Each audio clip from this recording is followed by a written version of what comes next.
देख रहे हैं गोरखधंधा अब्रार कुरैशी के साथ।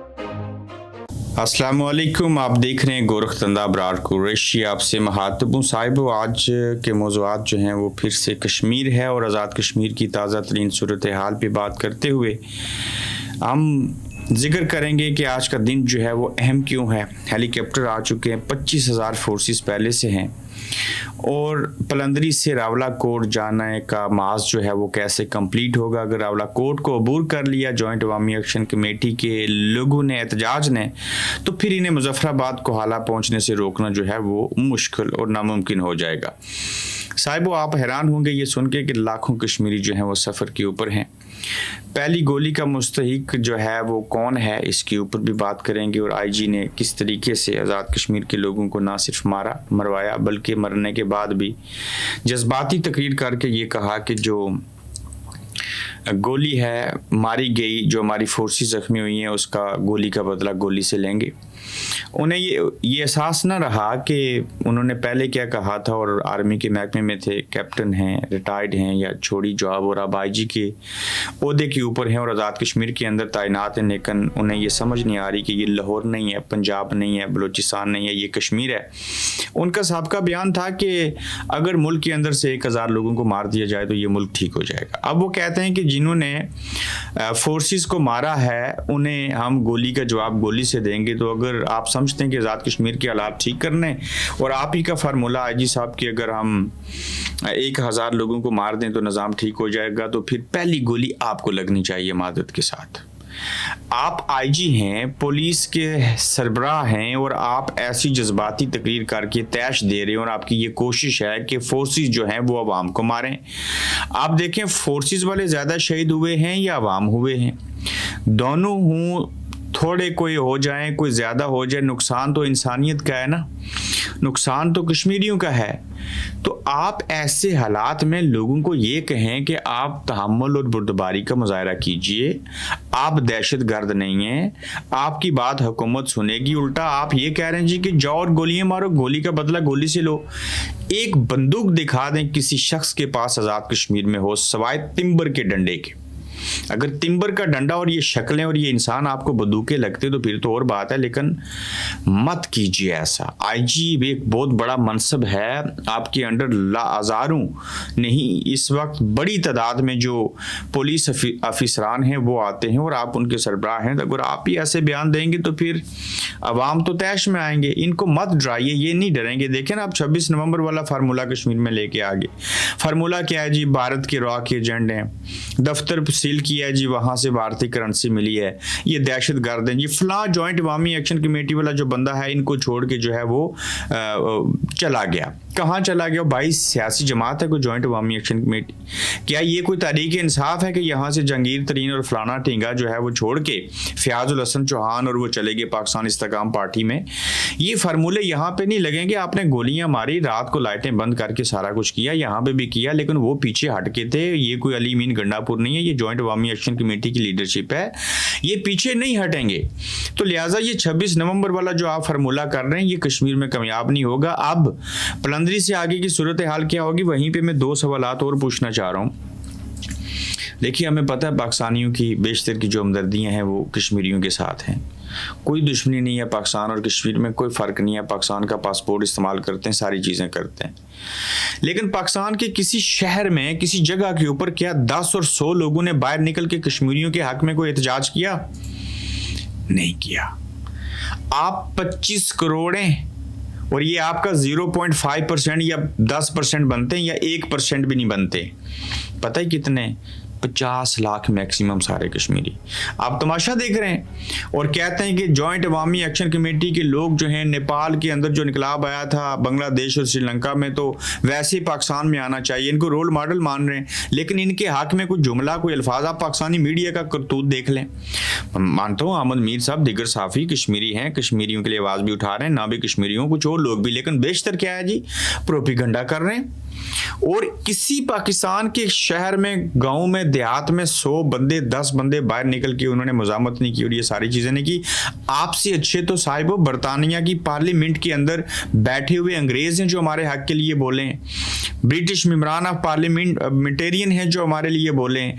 अब नबीला इरशाद साहिबा को मैं दाद देता हूँ और महमूद खाना चकज़ई साहब को उन्होंने जो कहा था, जो गुजारिश की थी, वो कबूल हो गई। ये बड़ी अच्छी फीमेल खातून है नबीला इरशाद साहिबा, और उन्होंने कहा था कि पाकिस्तान, ये जम्मू कश्मीर डेमोक्रेटिक पार्टी की हैं JKDP, एडवोकेट नबीला इरशाद साहिबा, और इनके दरमियान जो बातचीत हुई आज़ाद कश्मीर की मौजूदा सूरत हाल के ऊपर, तो महमूद खाना चकज़ई साहब ने कहा जी कि मैं पाकिस्तान की पार्लियामेंट के अंदर, असम्बली के अंदर, कश्मीर के अंदर जो कुछ हुआ इसके ऊपर मैं जो है वो आवाज़ उठाऊंगा। तो नबीला इरशाद साहिबा को क्रेडिट जाता है, मेरी इनसे बातचीत भी होती रहती है। बड़ी अच्छी खातून है, बड़ा अच्छा विजन रखती हैं, बड़ा अच्छा मैनिफेस्टो है इनका, जो मैंने खुद देखा, जो इंतखाबात के हवाले से है। दिलेर खातून है, ऐसे लोगों की इज्जत करें, ऐसे लोगों की कदर करें। और नबीला इरशाद साहिबा, आपने जो तजवीज़ पेश की ये बड़ी अच्छी है, और पुरअमन मुजाहिरीन के ऊपर जो फायरिंग की गई और अवामी हकूक़ के लिए आवाज़ बुलंद करने वालों को जो कलअदम करार दिया गया, इसके ऊपर उन्होंने महमूद खाना चकज़ई जो अपोजिशन लीडर हैं पाकिस्तान में, उन्हें कहा है जी कि आप इसके ऊपर आवाज़ उठाएं। अब देखते हैं कि क्या चीज़ें जो है वो आगे होती हैं। अब आ जाएं सूरत हाल के ऊपर, जो मैं आपको बताना चाह रहा हूँ कि इस वक्त हालात और वाक़यात कैसे हैं। पहले मैं आपको एक खबर दे देता हूँ। कन्फर्म इतलात के मुताबिक रावलाकोट में, जहाँ पहले पुरानी चुंगी हुआ करती थी, वहाँ एक्सवेटर मशीन के ज़रिए बड़े बड़े गड्ढे खोदे जा रहे हैं, यानी कि बुकलैन जो होती है उसके ज़रिए गड्ढे खोदे जा रहे हैं। चीड़ के दरख्त जो हैं वो गिराए जा रहे हैं। और इस वक्त रावलाकोट के बारे में रेड जोन जैसी सूरत हाल की इतलात हैं जो मसूल हो रही हैं। ये खबरें भी गर्दिश कर रही हैं कि इलाके में बारूदी मवाद बचाया गया है, ताहम इस खबर की तस्दीक नहीं कर सकते। इसलिए ज़रूरी है कि अपनी जानिब से इंतहाई एहतियात बरती जाए, इलाके के करीब पहुँचते वक्त पेशकदमी निहायत एहतियात हो। देखिए, ये जो कह रहे हैं ना, लाशें नहीं दे रहे, ना दें, अचार डालेंगे, दफन ही करना है ना, ये लोगों को डरा रहे हैं ऐसा अमल करके। और हमें भी ये खबरें नहीं देनी चाहिए, बारूदी सूंघें बचा रहे हैं, फलां चीज़ कर रहे हैं। हेलीकॉप्टर आए, ऊपर फिजा में घूम रहे हैं। ना तो हम भारत के साथ जंग कर रहे हैं, ना पाकिस्तान के साथ हमारी दुश्मनी है। अगर ये कर रहे हैं तो कश्मीरी जो है वो अपने हिस्से का एहतजाज कर रहे हैं। हेलीकॉप्टर जो है वो एक मुजफ्फराबाद में गिर के तबाह हो गया। अल्लाह ताला सबको महफूज रखे। उसके अंदर हमने ये आपको खबर दी, वो वीडियो और चीज़ें भी हमने शेयर की हैं। अब देखिए, पलंदरी से जब ये काफिला रावलाकोट की तरफ निकलेगा तो रावलाकोट में कर्फ्यू जैसा समा है, ऊपर हेलीकॉप्टर मंडला रहे हैं। उसके बावजूद मैं आपको कबल अज़ वक्त बता रहा हूँ, लोग निकले हैं। पलंदरी से रावलाकोट काफिला जाएगा, ये 1,20,000 की तादाद हो जाएगी जब तक ये कम अज़ कम कोहाला या बाग पहुंचते। आप इनको एक बार फिर अटेम्प्ट करेंगे कि इन्हें जो है वो हम रोक लें। कहाँ पे? रावलाकोट में। रावलाकोट से आगे क्या है जी? बाग से आगे क्या है जी? मुजफ्फराबाद से पहले क्या है और बाग के बाद कोहाला पुल बड़ा मशहूर है। तो अब रावलाकोट के अंदर जो मैच पड़ेगा, ये बड़ा आज का अहम कदम होगा जो पाकिस्तानी फोर्सेस और आज़ाद कश्मीर की हुकूमत उठाएंगी, और यहाँ से जो लोग हैं वो उस तरफ जाएंगे। और यकीनन मुझे ये लग रहा है कि जब ये जाएंगे तो तसादम होगा। बेहतर है कि तसादम ना हो, लेकिन इस तसादम के होने के बावजूद इतने लोगों को आप नहीं रोक सकते। आप कितने डफर और बेवकूफ़ आदमी हैं, मैं मात्र ऐसे अल्फाज यूज़ कर रहा हूँ। उसकी वजह कि जब आपके सामने लाख बंदा खड़ा है, आप तकरीबन कोई 15-20 हज़ार फोर्सेस रखी हैं, भले हेलीकॉप्टर ले आएँ, तो कैसे उनके ऊपर कोई बम गिराएंगे? अगर आप कुछ ऐसा करेंगे तो क्या उसके बाद आप बच पाएंगे? नहीं बचेंगे। पूरे आज़ाद कश्मीर के अंदर तबाही मच जाएगी। आप नाकाम हुए थे, आइंदा भी नाकाम होंगे। और रावलाकोट की जानिब रवां काफिले की तादाद 1 लाख से ज़ायद बताई जा रही है। काफिले में शामिल तमाम लोग मरने के लिए तैयार हैं, कफन बांधे हुए हैं। इतलात के मुताबिक क्राउड पूरा चार्ज है। लोगों को बड़ा दुख है जो हमारी आपने एक खातून को मारा, तकरीबन 20 से ज़्यादा लोगों को शहीद किया।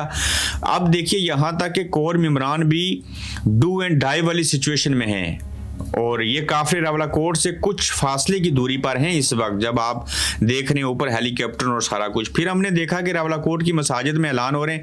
अच्छा, मैं यहाँ एक और बात बयान कर दूं, ये सुदजोई सरदार रहते हैं वहाँ पे ज़्यादा रावलाकोट में, दिगर कबाइल के लोग हैं, और ये वो सरदार हैं, ऐसे नहीं कोई मुगल है तो सरदार लिख ले, कोई अब्बासी है तो सरदार लिख ले। ये रावलाकोट के जेनुइनली सरदार हैं। ये लोग नेशनलिस्ट हैं, अपने खित्ते से, इलाके से मोहब्बत करते हैं। इन्हें आज तक कोई बंदा शिकस्त नहीं दे सका और अवला कोट वालों से आप लड़ने जा रहे हैं। और शहर के अंदर दाखिल होने वाले लोग हर तरह के नताइज के कहते हैं जी कि जिम्मेदार होंगे। लाउड स्पीकर में ऐलानात किए जा रहे हैं, आप घरों से बाहर ना निकलें। एक अहम खबर यह है कि 2 या 3 हेलीकॉप्टर मुसलसल मुजफ्फराबाद से लैंड करते हैं और फिर जनूब की जानिब प्रवास करते हैं।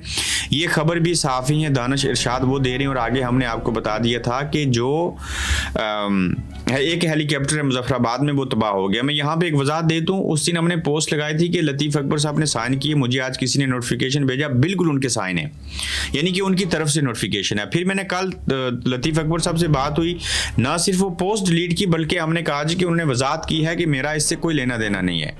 लतीफ़ अकबर साहब ने मुझे खुद कहा मैं अलामती तौर के ऊपर या फुल इख्तियारात के साथ सदर आज़ाद कश्मीर हूँ और कोई भी जो चीज़ होती है उसमें सदर का लिखा जाता है, लेकिन मेरी नज़रों से ये बात नहीं गुजरी कि 4 बंदे जो हैं उनके बारे में बताएं और हम 1 करोड़ रुपया जो है वो इनाम देंगे। कहते हैं मैंने दस्तखत नहीं किए और ये मुझसे नोटिफिकेशन नहीं गया। ये मेरी जो उनसे बात हुई 10 मिनट में, उसके अंदर से जो सियाक व सबाक हैं जो उन्होंने एक्सप्लेन किया वो आपके सामने रख रहा हूँ। बाकी वो खुद भी फिक्रमंद थे कि ये सारा कुछ क्या हो रहा है, ऐसे नहीं होना चाहिए। लेकिन जहाँ वज़ीर-ए-आज़म आज़ाद कश्मीर बेबस है, वज़ीर-ए-आज़म पाकिस्तान शहबाज शरीफ साहब बेबस हैं, सदर पाकिस्तान बेबस हैं, वहाँ आज़ाद कश्मीर की अलामती सदर और स्पीकर असम्बली क्या करेंगे?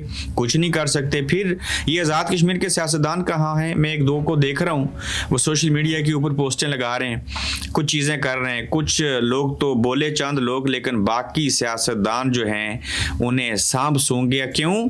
उन्हें इस्टेब्लिशमेंट का जो हुक्म आएगा वो करेंगे, जब हुक्म आएगा तो वही करेंगे जो वो कहेंगे। लेकिन उसके बरअक्स तो ये जॉइंट अवामी एक्शन कमेटी को या किसी तौर पे भी ऐसा बयान नहीं देंगे जिसकी उनको परमिशन नहीं है। तो लिहाजा जॉइंट अवामी एक्शन कमेटी इस एहतजाज के साथ साथ आज़ाद कश्मीर के सियासतदानों को भी आज़ादी दिलवाए। इन्हें पाकिस्तान की मिलिट्री इस्टेब्लिशमेंट से आज़ादी चाहिए।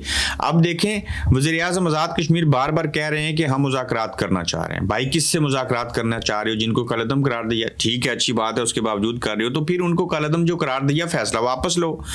ये अच्छी बात है कि मुज़ाकरात करें, मगर आप कमेटी को कलअदम करार दे चुके हैं और अब लोगों को मरवा रहे हैं।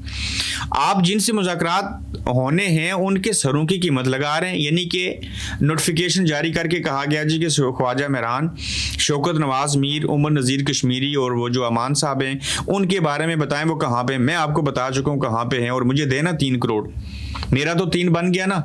ये बात तो भारत करता था कि आफत सईद के बारे में बताएं तो हम आपको इतने पैसे देंगे, उसामा बिन लादेन के बारे में बताएं तो अमेरिका पता नहीं कितने लाखों डॉलर देता था। तो भाई आपको क्या लगता है ये हमारे अपने लोग हैं, ये उनकी बोली लगा रहे हैं, उनके सर की कीमत लगा रहे हैं या क्या कर रहे हैं? ये वही फार्मूले हैं, ये डराने की कोशिश है, ये धमकाने की कोशिश है। मैंने अभी कुछ देर पहले पोस्ट की है, मैंने अपने नाम से मनसूब पोस्ट किया है, मैं उसके बारे में आपको बताता हूँ, जो कि तंग आके हमें ये बात कहना पड़ी। इससे कभी ये तासर नहीं लीजिएगा कि पाकिस्तान का जब हम नाम लेते हैं तो उसके शायद कोई हम खिलाफ हैं। पाकिस्तान के चंद टोट साफियों के झूठे प्रोपेगेंडे, यानी कि लातलकी का ऐलान कर दिया फलां बंदे ने जॉइंट अवामी एक्शन कमेटी से, भारतीय करेंसी बरामद हो गई जी। अच्छा ये दहशतगर्द हैं जी। इस जैसे इल्जामात लगाने के बावजूद मैंने लिखा कि ये अवाम को शिकस्त नहीं दे सकेंगे। याद रखना ये पहाड़ों पर बसेरा करने वाले गैरतमंद दलेर कश्मीरी हैं। ये पीठ नहीं दिखाते, ये सामने से गोली खा लेते हैं, ये जीतेंगे और तुम हारोगे। अच्छा मैं ये दावा नहीं कर रहा, मैं ये अल्फाज जो कह रहा हूँ मैं तजुर्बे की रोशनी में कह रहा हूँ। मैं लोगों को जानता हूँ, मैं इनकी बैकग्राउंड जानता हूँ, मैं करंट सिचुएशन जानता हूँ, मैंने पिछली बार की चीज़ें देखी हैं, मैं वहाँ का बासी हूँ। तो इस वजह से हम आपको खबरदार कर रहे हैं कि ये खून की होली जो है वो मत खेलिए, हालात को बेहतर कीजिए, सियासतदान रोल प्ले करें, वज़ीर-ए-आज़म हो, हुकूमत हो, अपोजिशन हो। आज़ाद कश्मीर की बात करूँ, आप सारे लोग खड़े हो जाए, हीरो बनने का टाइम है। और भाई अगर आपको कोई कौमी इदारा बाईपास करके चीज़ कर रहा है, उठें बोलें कहें मैंने इस नोटिफिकेशन के ऊपर दस्तखत नहीं किए, मैंने फोर्सेस नहीं बुलाई, मैंने कलअदम करार नहीं दिया, मैं रियासत का सरबराह, मैं रियासत का सदर, मैं रियासत का वज़ीर-ए-आज़म हूँ, मुझे नहीं पूछा गया। अपनी पोजीशन क्लियर करें वरना आपका सत्यानाश हो जाएगा। हो जाएगा नहीं, हो चुका है। पीपल्स पार्टी को इस वक्त जितना नुकसान हो चुका है, मेरे ख्याल से आज़ाद कश्मीर के अंदर इतना नुकसान किसी को नहीं हुआ। आगे किस किस का होगा वो देखते जाएं। अब देखें ना, अब जिम्मेदारी का मुजाहरा करना पड़ेगा और संजीदगी दिखानी होगी, वरना लोग तो ज़ाया हो रहे हैं। 12 सीटों के लिए इस कदर बड़े पैमाने पर कत्लेआम समझ से बाला तारा खुदारा होश के नाखन लिए जाएं और वज़ीर-ए-आज़म साहब साहब ने खुद बड़ा अच्छा बयान दिया कि 12 सीटों से ज़्यादा, लोगों की जान से ज़्यादा 12 सीटें अहम नहीं है, तो लिहाजा नून लीग और पीपल्स पार्टी इसके ऊपर पॉलिटिक्स ना करे। और साहब वो पॉलिटिक्स पता है क्या है, पीपल्स पार्टी चाह रही है कि सीटें कम हो जाएं, और इसलिए हो जाएं कि वो गवर्नमेंट बना लें, चूंकि पंजाब के अंदर से महाजरीन की सीटों के ऊपर नून लीग जीत जाएगी। अगर नून लीग जीती तो वो गवर्नमेंट बना लेंगे। नून लीग इसलिए चाहती है कि 12 सीटें जो हैं वो ख़त्म ना हों या कम ना हों, चूँकि वो हुकूमत नहीं बना पाएंगे या मुश्किलात हो जाएंगी। यहाँ बात हुकूमत बनाने और ना बनाने की नहीं है। जब निज़ाम ही नहीं रहेगा तो फिर आप खाक हुकूमत बनाएंगे या नहीं बनाएंगे, या आप सदर बनेंगे या वज़ीर आज़म बनेंगे, तो ये फैसला कौन मरला है। इस तारीख में अब तक दर्जनों लोग शहीद और जख्मी हो चुके हैं। 12 सीटों के लिए इस बड़े पैमाने पर खून की होली खेली गई। इतलात हैं कि इस्टेब्लिशमेंट किसी सियासतदान की सुनने को तैयार नहीं है। इतलात हैं, खुदा न ख्वास्ता मजीद अमवात होती हैं तो जिम्मेदार कौन होगा, ये आप तयन करें। इंटरनेशनल मीडिया, कश्मीरी डायस्पोरा, बरतानवी मेंबर पार्लियामेंट, इंसानी हकूक की तंजीमों को मिलकर पाकिस्तानी इस्टेब्लिशमेंट को नकेल डालना होगी। बर्बरियत को जो बाजार गर्म किया गया उसे रोकना होगा। आज का दिन अहम रावलाकोट के अंदर बड़े सनाहत हो सकते हैं। आज़ाद कश्मीर के ऊपर जुल्म करने के पीछे एजेंडा क्या है, मैंने आपको बता दिया कि ये पाकिस्तान के लोगों को डराना चाह रहे हैं। देखें, कश्मीरुल नस्ल लोग, दलेर लोग, बहादुर लोग, देखो हम मिलिट्री एस्टेब्लिशमेंट ने, हमारी फोर्सेस ने, हमारे रेंजर्स ने, हमारी पुलिस ने उनको भी शिकस्त दे दिया। कल आपने किसी नत्तू फत्तू नवाज जरदारी इमरान खान के लिए बाहर नहीं निकलना। 26 नवंबर और कश्मीर के 9 जून की तरह आपको मारेंगे। ये एजेंडा है इसके पीछे। मैं एक लाइन में आपको एक्सप्लेन कर रहा हूँ कि आज़ाद कश्मीर के ऊपर जुल्म करने के पीछे एजेंडा, वो तो एक एजेंडा है ही है ना कि इंडिया ने आर्टिकल 70 लगा दी है, तो हम भी लगा के इधर आर्टिकल 256 आर पार करें चीज़ों को, मसला कश्मीर को दफन कर दें, वो जो जनरल बाजवा का मनसूबा था, और आगे बढ़े। 26 नवंबर का फार्मूला यहां लॉन्च किया गया, लेकिन कामयाब नहीं होगा। आप लाशें दें ना दें, लोगों को मारें ना मारें, लोग पहले भी लड़े, 3 दिन से तो लड़ रहे ना, ये नहीं थकेंगे। आप देखिए, इतना जुल्म करके, लोगों को मार के, अस्पतालों के अंदर जाके, दुनिया की वाहिद फोर्स है जो जाके रेंजर्स अस्पतालों पे हमला करती हैं, उसके बावजूद 1 लाख के करीब बंदा निकला। आप और जुल्म करेंगे, हमारी खवातीन भी निकल आएंगी। याद रखिएगा, ये लोग नहीं डरते। देखो, पैदा ही मरने के लिए हुए, मरने के अलावा कोई पैदा होने के बाद कोई ऑप्शन है, बताइए ना भाई। ये लोग कश्मीर के उस पार के 1 लाख 1.5 लाख से ज्यादा जाने दे चुके हैं, शहादतें इस इधर वाले भी दे चुके हैं। और हम भारत से लड़ गए तहरीक आज़ादी कश्मीर के लिए, 77 सालों से लड़ रहे हैं। आप तो है ही अपने, अगर दुश्मन से लड़ सकते हैं तो ये तो अपनों से भी लड़ सकते हैं। तो लिहाजा क्यों नहीं समझ रहे, ये नहीं देखें ये थोड़े हैं, ये देखें ये जो 50 लाख है ना, ये 50 करोड़ के ऊपर भारी हैं। क्यों? दलेर हैं, गैरतमंद हैं, शऊर है, समझते हैं। ये कोई बेवकूफ़ और अनपढ़ और जाहिल नहीं है। आपको पता है हमारा लिटरेसी रेट क्या है? ईरान के बाद अगर इस पूरे खित्ते में, एशिया के अंदर लिटरेसी रेट देखें ना, तो करें गूगल और चैट जीपीटी और एआई से पूछें। इन्हें खाने पीने की भी फिक्र नहीं है। अलग बात है ये याश प्रस्त नहीं है, बोलते हैं भाई अंदर से हर बंदा नेशनलिस्ट है।